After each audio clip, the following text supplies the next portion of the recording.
Hello there, and welcome to Nowhere to Hide. I'm Brian Hyde. Today, we're going to talk a little bit about Medicaid expansion, which it turns out is costing the state of Idaho a lot of money because a lot of able-bodied people who otherwise, could be working, are receiving this particular benefit. But the only way that we're ever going to rein it in is to repeal it.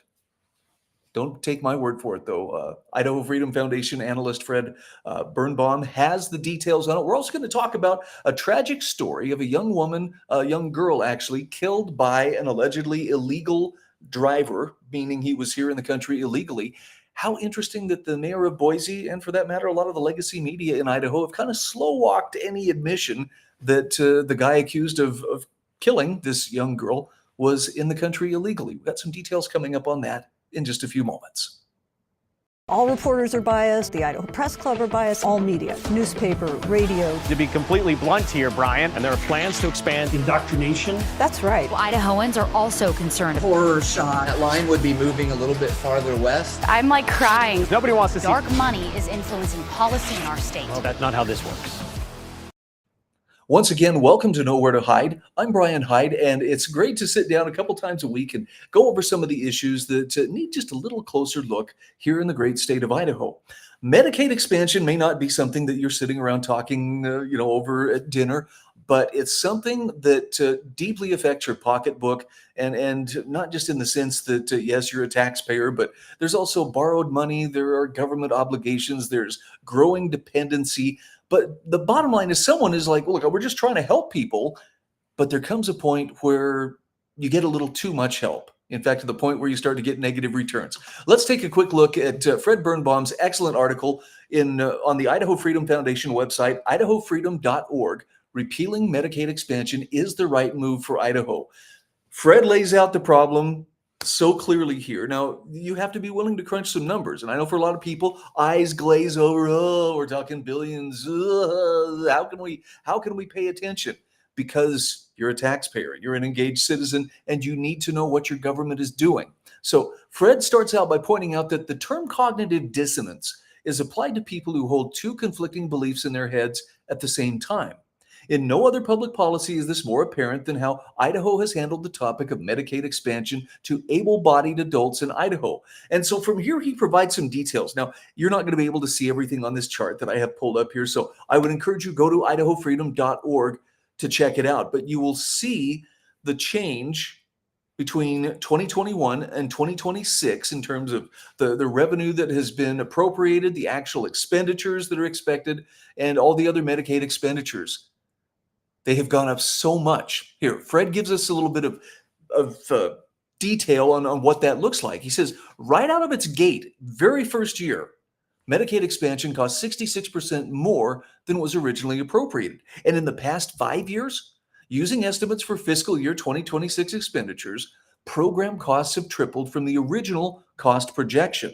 In fact, Fred says when you review the numbers, it's quite clear that Medicaid expansion, not the core Medicaid program, has grown faster over the last 5 years. So don't be persuaded by the slowing of the increase. Oh, we've drastically reduced, we've cut it. They've slowed the increase, right? But they'll call it a drastic cut.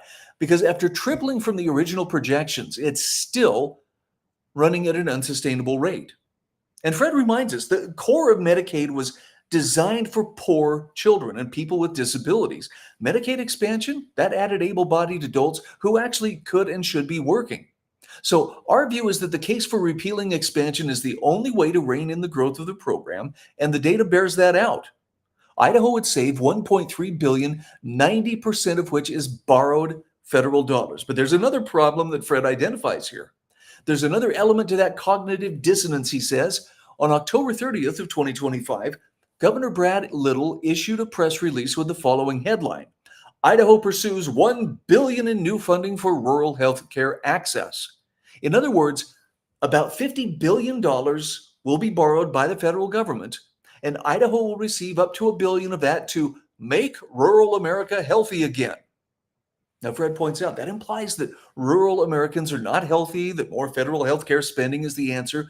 But the part of the press release that gets back to our original point is right here, which reads, whereas on July 4th, 2025, President Donald J. Trump signed the One Big Beautiful Bill Act, PL Public Law 119-21 preventing a massive tax increase on all Americans, further cutting taxes, shrinking the size and scope of the federal government, and it's this last part, pay attention, making historic investments in rural health with the creation of the Rural Health Transformation Program.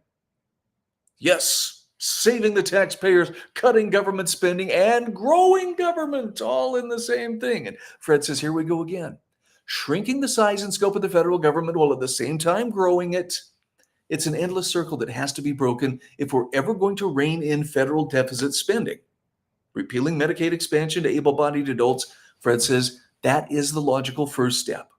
Now, of course, I'm inviting you, go into this deeper, explore it for yourself, but understand that it's not a matter of we're just trying to put the really needy people out in the streets. There are some people who really don't need that help, but will gladly take it if it's offered. It shouldn't be offered in the first place. That's not true compassion. That's not the proper role of government. All right. That said, let's talk a little bit about this news story that has received. It's actually got a fair amount of national press here lately. Her name was Maura Garrity. She was 8 years old, and her life was cut short by someone who had no right to be here. She would still be alive if the city of Boise had cooperated with ICE and not been labeled a sanctuary city by Department of Homeland Security. So the point is, it's time our legislature prioritizes illegal immigration in 2026. Not caving into IACI or big ag interests who say, but no one will do these jobs otherwise if we don't have people coming here illegally. So let's break this down a little bit. Why is the Idaho press, why is Boise Mayor McLean getting criticism after this child was killed by an alleged illegal? Boise Mayor Lauren McLean is facing criticism for issuing a statement that did not reference immigration after an 8th grade girl was killed by a man identified by federal authorities as an illegal alien. Immigration and Customs Enforcement identified the driver as Elvin Ramos Caballero, a Honduran national who officials said is in the country illegally. Now, I know, it's like, well, would you feel better that this girl is dead if he was legal? No, but listen. This guy was taken into ICE custody on an outstanding federal warrant, and federal records show he crossed the Texas border as an accompanied minor back in 2015, was released into the U.S. a month later, and then received a deportation order in 2016 after failing to appear in court. In other words, this is not just some guy who just arrived suddenly. He's been in and out of the system. He shouldn't have been here in the first place. Now, when Mayor McLean issued a public statement on the incident of this young girl being struck by this guy driving a truck, her statement simply said, every child in Boise should be able to run out their front door, safely explore their neighborhood, and make it home for dinner. I'm committed to doing all we can to ensure our city is safe for every child to walk and bike in every neighborhood. I'm sorry. I ran it through the politician translator and say, what is she really trying to say? All the translator came back with was blah, blah, blah, blah, blah, blah. And this is not to say that, to be a good mayor, she has to denounce illegal immigration, but it was a story. It was part of the story, and the press kind of dragged its feet, and well, we don't really want to admit it until it was so painfully obvious, till the federal government had said, okay, here's the case history of this guy, and then they finally had to admit it. But even then, it was grudging. I mean, for crying out loud, KTVB's Brian Holmes ended up nuking his Twitter account because he was, I guess, getting ratioed. Anyway, Idaho Freedom Foundation sharply criticized Mayor Lauren McLean's statement, saying her response to Maura Garrity's death is the most pathetic response imaginable. A little girl was killed at the hands of an illegal. Now, this is a quote from a statement from the Idaho Freedom Foundation.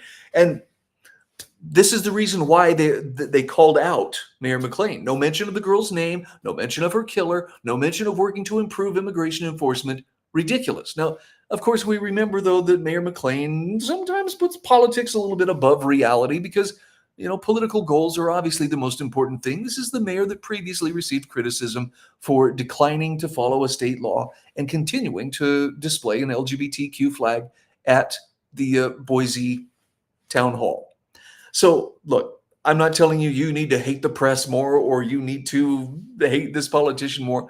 No, I'm just telling you, be cautious because These are people who are not going to play straight with you.